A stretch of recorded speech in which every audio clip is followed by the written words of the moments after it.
Breaking news చూస్తున్నాం. హన్మకొండలో high tension వాతావరణం నెలకొంది. నయీంనగర్ నాలా బ్రిడ్జ్ నిర్మాణం క్రెడిట్పై బీఆర్ఎస్ కాంగ్రెస్ మధ్య సవాళ్ల పర్వం కొనసాగుతోంది. ఈ క్రమంలో ఇవాళ ఉదయం 11 గంటలకు మాజీ ఎమ్మెల్యే బీఆర్ఎస్ హన్మకొండ జిల్లా అధ్యక్షులు దాస్యం వినయ్ భాస్కర్ నయీంనగర్ బ్రిడ్జ్ వద్దకు రానున్నారు. నయీంనగర్ నాలా విస్తరణకు తాను ఏం చేశానో చూపిస్తానంటున్నారు వినయ్ భాస్కర్. నయీంనగర్ బ్రిడ్జిపై నిలబడి సవాల్ విసిరిన ఎమ్మెల్యే నాయిని రాజేందర్ రెడ్డికి స్పందనగా బ్రిడ్జి వద్దకు బీఆర్ఎస్ శ్రేణులు భారీగా చేరుకోనున్నారు.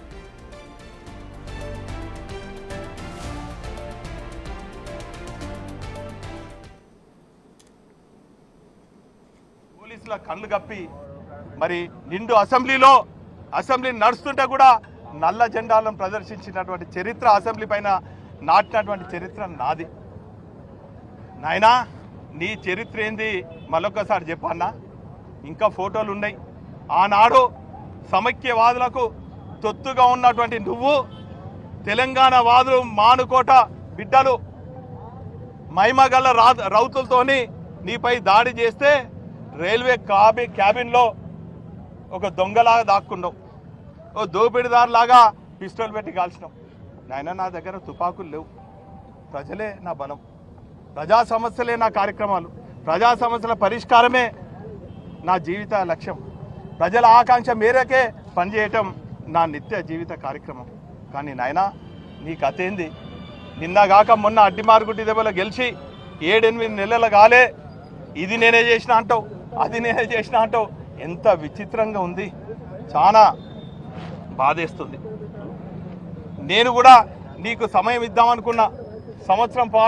2 సంవత్సరాల పాటు నీకు సమయం ఇచ్చి నీ అభివృద్ధి కార్యక్రమాలు ఏంది, నీ నిధులు తెచ్చుడు ఏంది అని చెప్పి నేను మా శ్రేణులందరూ కూడా ఎక్కడ విమర్శించొద్దు అనుకున్నాం, ఎక్కడ నిన్ను ప్రశ్నించొద్దు అనుకున్నాం. గడికి 2 నెలలకోసారి నన్ను గెలుపుతున్నాం. నేను వాస్తవాలు ప్రజలకు చెప్పదలుచుకున్నాను. మొన్న కాళోజీ కళాక్షేత్రం గురించి గెలికినావు, దాని చరిత్ర ఏందో చెప్పిన. నిన్న ఇక్కడికి వచ్చినావు, నయీంనగర్ నాలా గురించి, నయీంనగర్ బ్రిడ్జ్ గురించి మాట్లాడినావు. నీకు ఈ చరిత్ర తెలుసా నాయన? 2020 ఆగస్టులో దేశంలో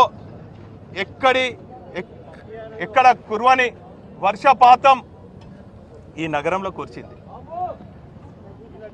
దేశంలో అంత పెద్ద వర్షపాతం కురవటం దేశంలోనే మొదటిసారి. శాస్త్రవేత్తలు చెప్పినట్టు 275 మిల్లీమీటర్స్ వర్షం కురిసింది. 27.5 సెంటీమీటర్ల వర్షపాతం ఈ నగరాన్ని కుదిపేసింది. ఆ క్రమంలో నేను ఒక ప్రజాప్రతినిధిగా ఉన్నప్పుడు ప్రజలను ఆదుకోవాలి అని చెప్పి వరదలు వచ్చినప్పటికి కూడా నేను వరద బాధితుల ప్రాంతాలలో కూడా అంతా తిరిగి ఒక నివేదిక ఆనాటి ముఖ్యమంత్రి కేసీఆర్ గారికి, ఆనాటి మున్సిపల్ శాఖ మంత్రివర్యులు కేటీ రామారావు గారికి సమర్పించడం జరిగింది. సమర్పించుడే కాదు, ఆయన స్వయంగా ఈ వరద ప్రాంతాలకు తీసుకురావడం జరిగింది. ఇక మరింత సమాచారం మా ప్రతినిధి వేణు ఫోన్ లైన్లో అందిస్తారు. వేణు చెప్పండి, హన్మకొండ నయీంనగర్ బ్రిడ్జి పైన బీఆర్ఎస్ వర్సెస్ కాంగ్రెస్ సవాళ్ల పర్వం కొనసాగుతోంది కదా, ప్రస్తుతం అక్కడ పరిస్థితి అంతా అదుపులోనే ఉందా? ఉద్రిక్త వాతావరణం చోటు చేసుకునే అవకాశం ఉందా? అంటే కాంగ్రెస్ ఎమ్మెల్యే నాయన్ రాజేందర్ రెడ్డి బ్రిడ్జి పైకి వచ్చి దాదాపు గంట సేపు వెయిట్ చేశారు. అసలు ఈ బ్రిడ్జి నిర్మాణం మీరే చేసే ఉంటే దానికి సంబంధించినటువంటి ప్రొసీడింగ్స్ ఆర్డర్స్ పట్టుకొని రావాలంటూ కూడా ఆయన సవాల్ ఇస్తారు. సో దీంతో నిన్న గంట సేపు కాంగ్రెస్ శ్రేణులు వెయిట్ చూసినప్పటికీ కూడా బీఆర్ఎస్ శ్రేణులు ఎవరు కూడా రాలేదు. అయితే ఈ రోజున 11 గంటలకు చలో నయీంనగర్ బ్రిడ్జి పేరుతోని బీఆర్ఎస్ శ్రేణులంతా కూడా భారీ ర్యాలీ నిర్వహిస్తూ మాజీ ఎమ్మెల్యే వినయ్ భాస్కర్ ఆధ్వర్యంలో బ్రిడ్జిపైకి చేరుకుని ప్రస్తుతం బ్రిడ్జి పనులను పరిశీలించి 2022 వరదలు వచ్చిన తర్వాత సీఎం దృష్టికి తీసుకెళ్తే 250 కోట్లు అప్పుడే మంజూరు చేశారు. కానీ ఒకే చోట 2 బ్రిడ్జిలు నిర్మాణం చేస్తే ట్రాఫిక్ ఇబ్బంది అవుతుందంటూ సమ్మయ్యనగర్ బ్రిడ్జి నిర్మాణం చేశాము.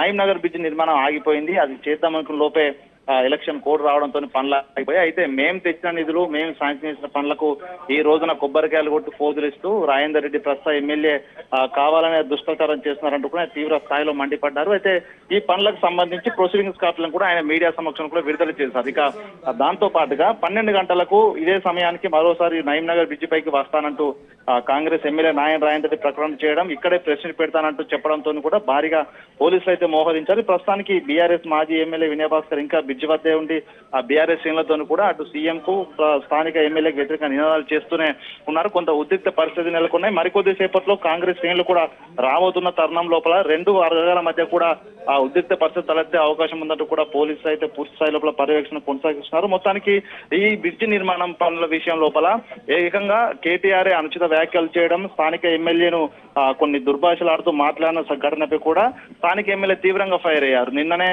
కాంగ్రెస్ శ్రేణులు కూడా చీరే గాజులు తీసుకొచ్చి నిజంగా మీరు ఇట్లాంటి వ్యాఖ్యలు చేశారు, ప్రజలు మీకు బుద్ధి చెప్తారంటూ కూడా ఆయన తీవ్ర స్థాయిలో ఫైర్ అయిన పరిస్థితి తెలిసిందే. సో ఈ రోజున ఈ బ్రిడ్జి నిర్మాణానికి సంబంధించి నిధులకు సంబంధించినటువంటి విషయంలో తాడో పేడో తేల్చుకుందామంటూ ఓవైపు బీఆర్ఎస్, మరోవైపు కాంగ్రెస్ కూడా ఛాలెంజ్లు పరస్పరం విరుసుకోవడంతో ఈ రోజు బీఆర్ఎస్ మొదటగా బ్రిడ్జి పైకి చేరుకుంది. మరికొద్ది సేపట్లో కూడా కాంగ్రెస్ శ్రేణులు వస్తున్నారు. సో అంటే ఈ రెండు శ్రేణులు కనుక ఎదురు పడితే ఏ స్థాయి విధ్వంసం జరుగుతున్నటువంటి ఉద్రిక్తత అయితే కొనసాగుతుంది. మొత్తానికి మరికొద్ది సేపట్లో నాయని రాజేందర్ రెడ్డి వస్తున్న నేపథ్యంలో పోలీసులు హై అలర్ట్ అయితే ప్రకటించారు. మొత్తానికి ఏం జరుగుతుందని కూడా చూడాల్సి ఉంది.